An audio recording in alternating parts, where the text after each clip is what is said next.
Hey everyone, welcome back to my channel. My name is Kerry. What's up? Wagwan, you good? Good. Now today I'm going to talk about 5 things that you need to stop doing if you want to keep your microlocs healthy. So if you want to hear what these are or you want to spend some time with me, because nothing wrong with that, right? Just keep on watching.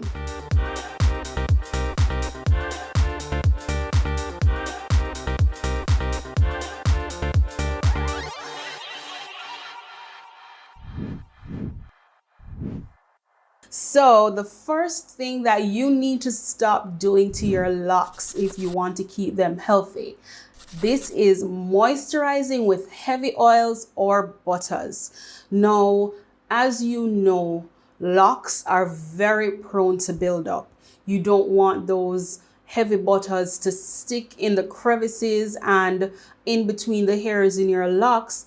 When they do so, it's very difficult to get out, even with an ACV rinse or a clarifying shampoo. And that product buildup stays in your hair for the lifetime of your locks.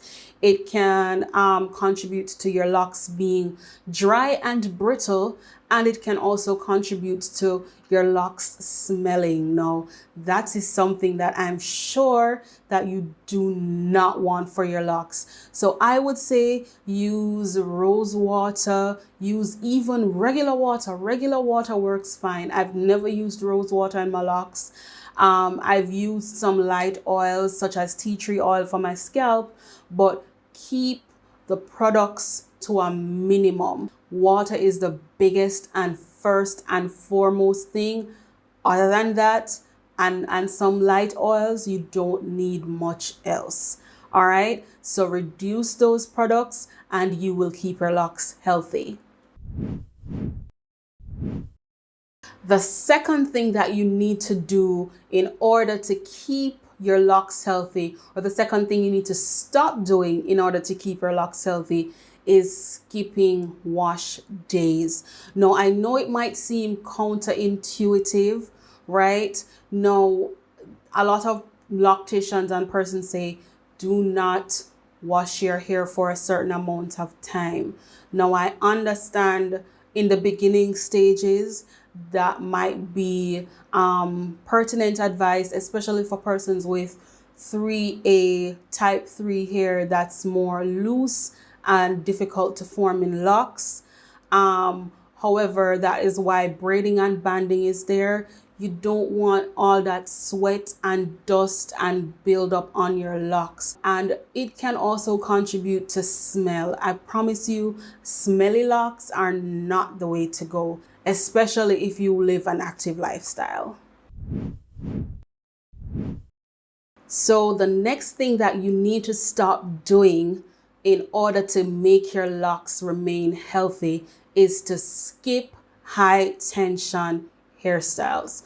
Now, I know those styles are great. You see the wonderful updos and they're beautiful and all, but doing so will put strain and stress on your root, especially at the edges and especially if you have fine hair, creating a lot of tension in your hair, regardless of your hair type, is a surefire recipe for your locks thinning, your hair falling out, and you do not want your hair to look spacey and scalpy.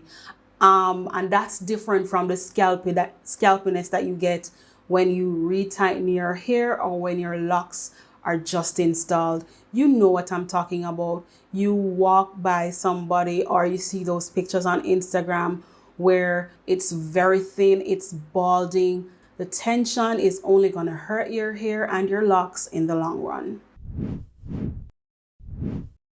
Another thing that you need to stop doing if you want to keep your locks healthy is over manipulation of your locks. And this ties into the previous point. High tension hairstyles will make your locks bald and thin. That's something you want to avoid. But when you overly manipulate your locks, you're always putting it in a style, you're always twisting or doing something to it. For some persons that might work for them, but for the majority of persons with a looser texture hair especially, that is going to hinder the locking process. If you noticed my hair right now, I did a braid out, right? And the ends are in loose curls. Now, what happened is that when I did that braid out, it created these loose curls. But before that, my hair was in really tight ringlets at the end of my locks, and those had the potential to lock up and form the lock. But me adding water and doing that braid out, it stopped that process. So a style like this I do once in a blue moon, because for my hair type specifically, over manipulation does not work, especially for fine and looser hair textures. So put down that twisty rod, that what do you call them, those pipe cleaners, put down all of those curling tools. Just allow your locks to grow and flourish and lock up on their own, because while someone with a 4C texture, it might be easier for their hair to tolerate manipulation because their hair is in a coil texture, and which is very well suited to locks. I wish my hair was a 4C texture for locks, but somebody with a 3C texture or a 3A or even a 4A, sometimes depending on how fine their hair is, it might be detrimental to the locking process. So I try to avoid that. Even at night, I do not braid my hair up. I just leave it. I put a bonnet on and I go to my bed, because I need my hair to not be manipulated so it can do its thing. So over manipulation is something that will, hinder the lock process. So try to limit that as much as possible. So the fifth and final thing that you need to stop doing to your microlocs is comparing them to others. Now, I know this doesn't speak directly to the health of your microlocs themselves, but it speaks to the health of the relationship that you have with your microlocs.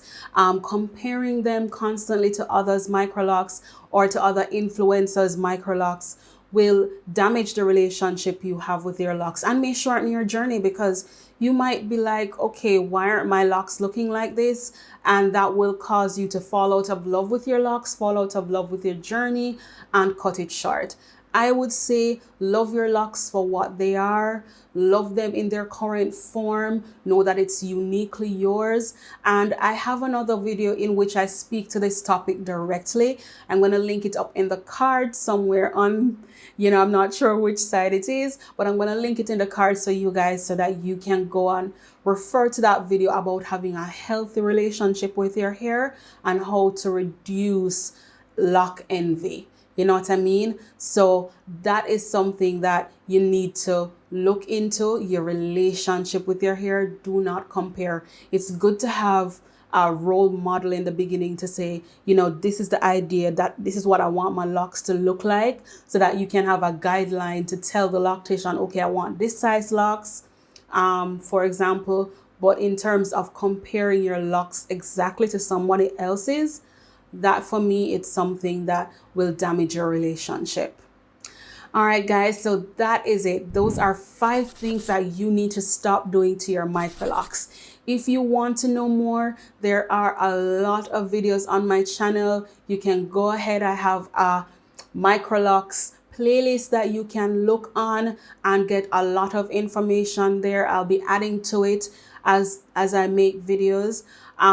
In the meantime, also, please follow me on Instagram at CarrieOnLock, on Twitter at Carrie Bellum, and I also have a makeup page, which I say this every time. I'm supposed to be adding new content to very soon, and that is Carrie Bellum as well. I want you guys to tell me in the comments some other things that you think that persons need to stop doing in order to preserve the health of their locks. And you can also give your lock tips and tricks down in the comments as well. I always love to hear those because I'm always on the lookout for new ways of keeping my locks healthy.